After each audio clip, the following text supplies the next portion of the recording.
কোরবানির ঈদের বাকি আর মাত্র কদিন। শেষ মুহূর্তে জমে উঠেছে রংপুরের পশুর হাটগুলো।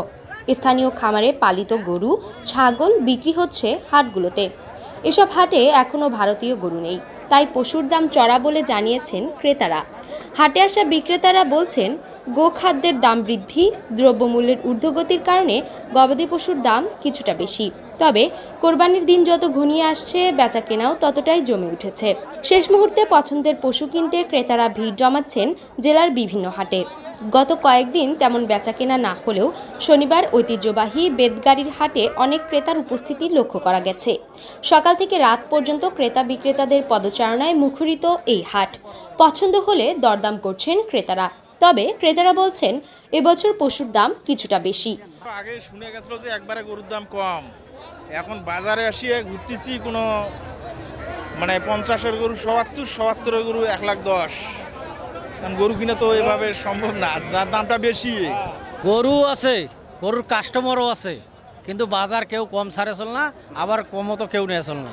1,05,000 এরকম দামে নিতে এসছি না, বলতেছে না। যে গরু মনে করেন যে 80 থেকে 85,000 এমন হবে, সেই গরু মনে করেন যে 1,40,000, 45,000, 50,000 টাকা পর্যন্ত দাম বেশি করে দিয়েছে।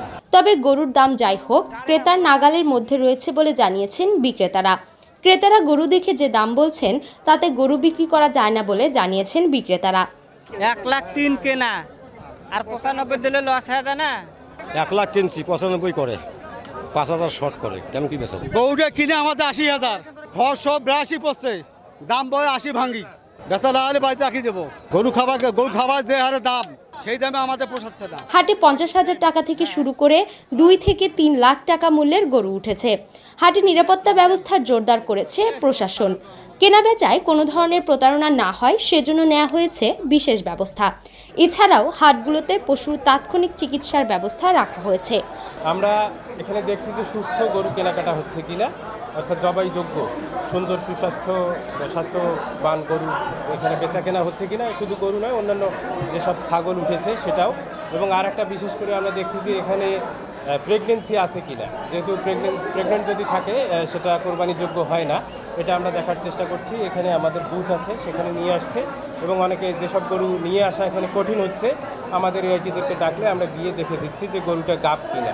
বিভাগীয় প্রাণী সম্পদ অধিদপ্তরের তথ্য মতে এবার রংপুর বিভাগে কোরবানির পশুর চাহিদা রয়েছে 14,06,657টি। চাহিদার বিপরীতে 20,23,067টি এবং উদ্বৃত্ত 5,56,410টি গবাদি পশু রয়েছে। রংপুর বিভাগের 8 জেলায় ছোট বড় মিলিয়ে প্রায় 21,000 খামার রয়েছে। এর মধ্যে শুধু রংপুর জেলাতে নিবন্ধিত খামারের সংখ্যা প্রায় 4,000। হারুনুর রশিদের তথ্য, শামসুল হকের ক্যামেরায় সাইমা শুভ্র, আপডেট টিভি।